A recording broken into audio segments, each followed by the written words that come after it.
Parte 2 da aula. Pronto. Um exemplo, temos uma figura que ele chamou de figura 2. Mostra o gráfico de uma função e a pergunta é: em que números a função é descontínua?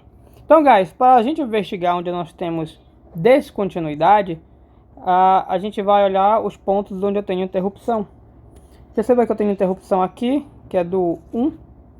Eu tenho uma interrupção desse pedaço aqui, ó, daqui para cá, há um salto, então é o 3, o salto é justamente para x igual a 3.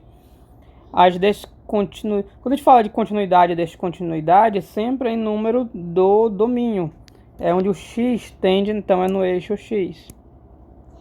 Qual é a próxima interrupção do gráfico? Aqui está contínuo, aqui tem um furinho, tem um ponto lá em cima, mas eu tenho uma interrupção através desse furinho, então o 5. Então tá aí, guys, os 3 pontos. Vamos responder. Eu não vou escrever, então eu vou pedir para vocês escreverem, porque senão o vídeo vai ficar longo. Vocês vão escrever da seguinte maneira. Aí vocês vão pausar, claro, né, para escrever. Deixa eu ver a pergunta. O gráfico de f, f é descontínua. Estou vendo a pergunta. Em quais números f é descontínua? Então a resposta, o que você vai escrever? F é descontínua nos números 1, 3 e 5. Pronto. Ponto. Você vai colocar aí um ponto seguido. Ponto seguido não, né? A gente vai tirar esse ponto. Tem que justificar. Pois nesses 3 pontos o gráfico apresenta interrupções.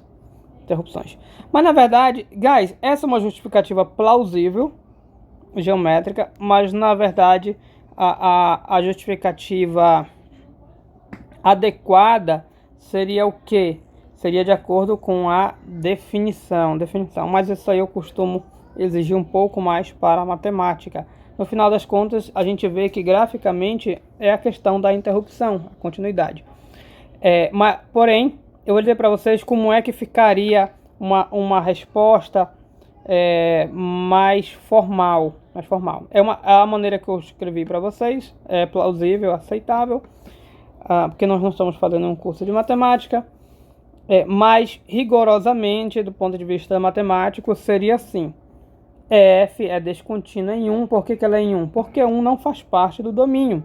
Perceba que o 1 não tem imagem, e a gente sabe que tem que ter imagem no ponto para ser descontínua. Então, f é descontínua em 1, pois f de 1 não existe.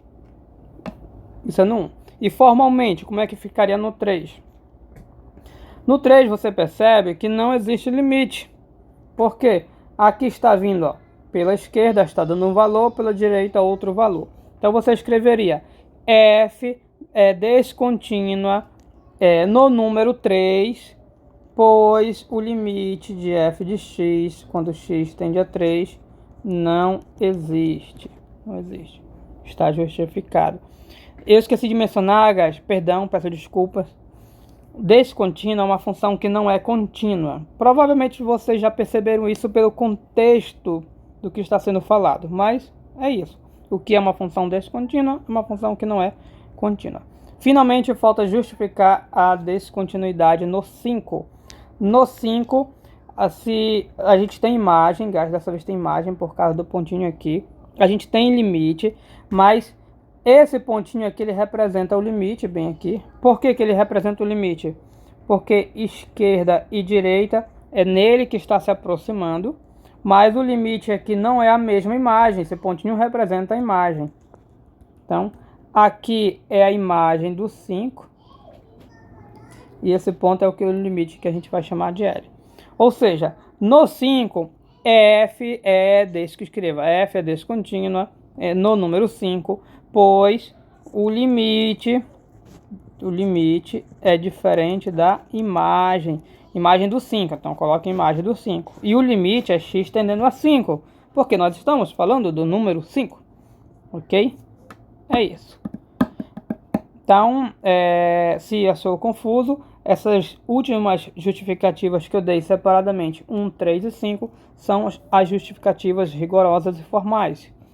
A justificativa primeira que eu dei é a intuitiva, que será aceito. O gráfico, qual é a primeira? As descontinuidades. Nós temos descontinuidade nesses 3 pontos mencionados, devido a interrupções no gráfico. Thanks.